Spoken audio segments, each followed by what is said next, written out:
tried to get it to stand up a bit, but it's too heavy for the music stand, so it just falls down.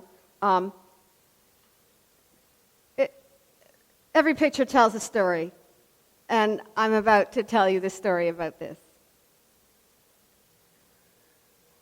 I think it would be safe to say that I had a fairly average dysfunctional family until my mother died. We were working it out. 4 kids, preacher's kids, little bit of baggage, but nothing that took us down. And then my mother died. She died of cancer at the age of 67 and left my father, the most exceptional, healthy, 73-year-old man you've ever met in your life, as lonely can be. But we figured that he'd be all right because, he was a clergy person and he had a community here, there, and everywhere and connected to lots of people. But when we all came home about a year and a half later, he announced that he was going to see if he could connect with a woman he had known long ago. Well, we wanted Dad to be happy. It was really long ago. It had been someone he'd gone to school with 50 years older and then had met at a 50-year reunion 2 years earlier. But there you are. You can't tell your parents how to live their lives, can you?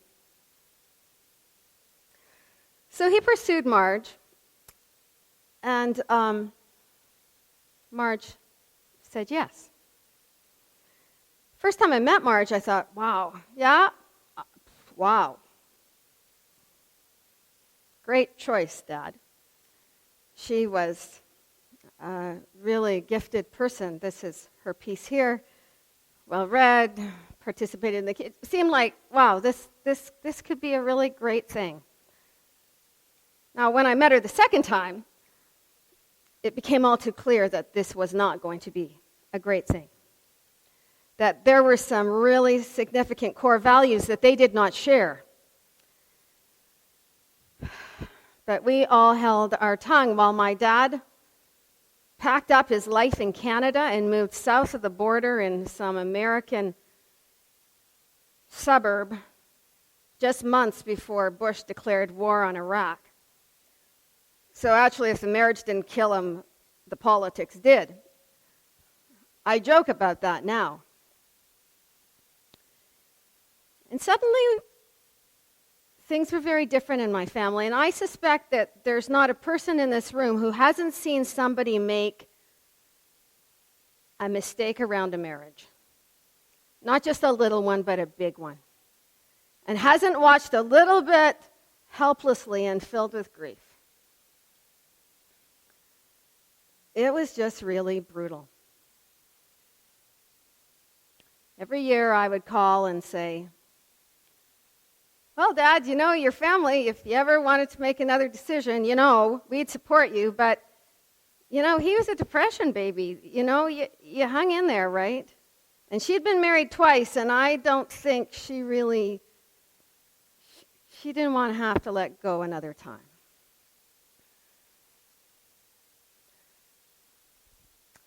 Marge was an exceptionally gifted watercolor painter.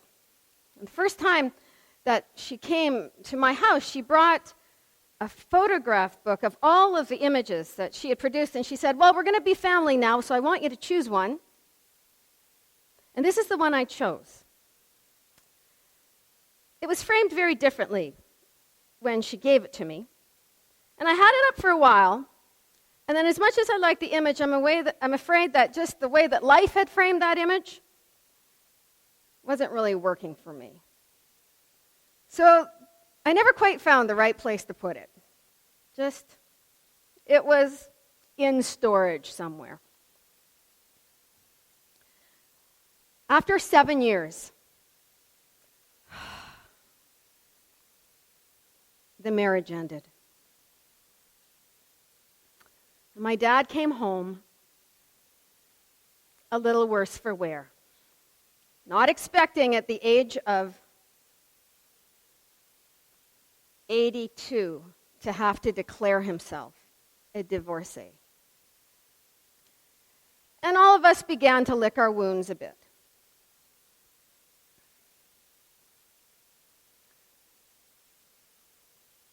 About 6 months ago, I repainted my bedroom, a color that is in this image. And I went and looked at the image and I thought maybe if I reframe it.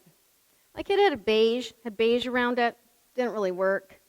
And gold, kind of that 80s look or something.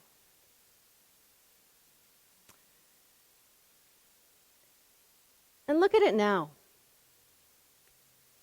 It hangs right beside my bed. I put my head on the pillow every night. I see it. I wake up and I see it. And I think it is glorious. And somehow, because I don't really understand the alchemy of forgiveness, and there's an alchemy, isn't it? Do you understand when I say alchemy? Like it's complex. Sometimes it's complicated. When there is a deep woundedness and a deep offense.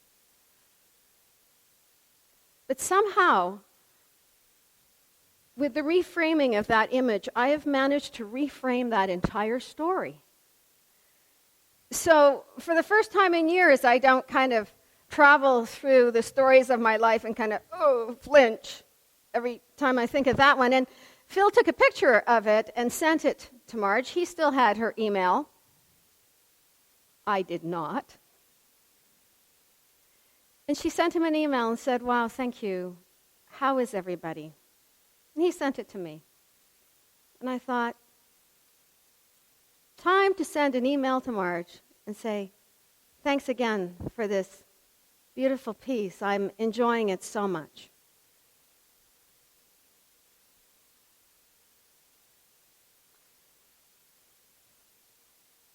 Last week I suggested that there may be, I think in this era, a more profound way to understand the foundational invitation of our tradition.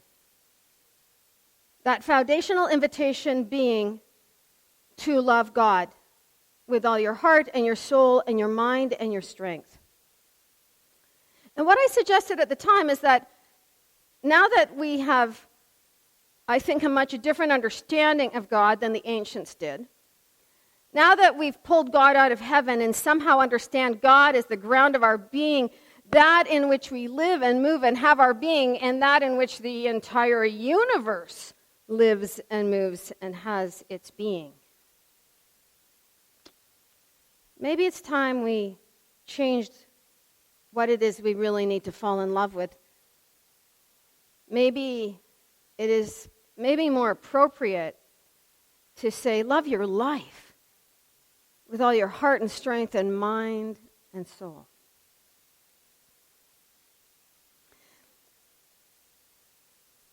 And if that's the case, then I think what Jesus provides for his disciples is an invitation then to look at all of those things that are going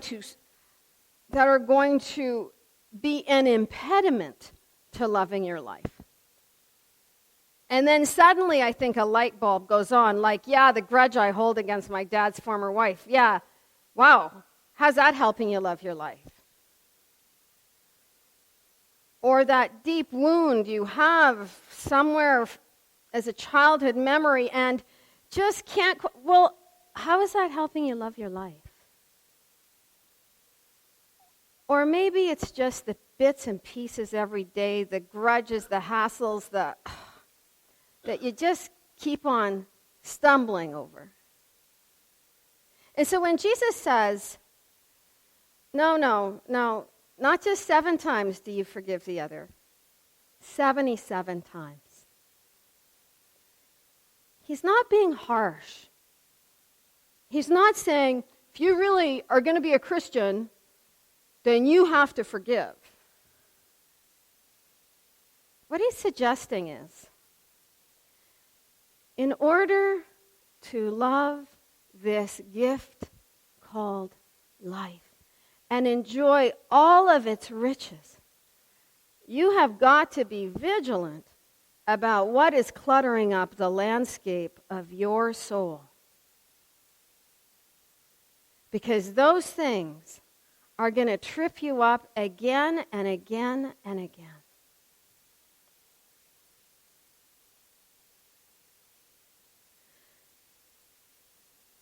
So that's a kind of a really teeny tiny lesson in the midst of a lot of big worldly things going on. But there are days, I think, that if we get only that lesson right, the glory of everything else just comes streaming in. So Luke is going to play a piece of music that I love, and when I said, "What's that piece called, Luke?" he said, "Lover's Waltz." I went, "Oh." So let's look at it this way.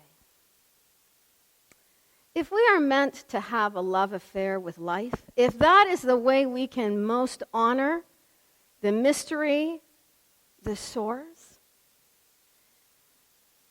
then let's try and clear the things in our life that keep stepping on our feet while we're trying to enjoy this dance.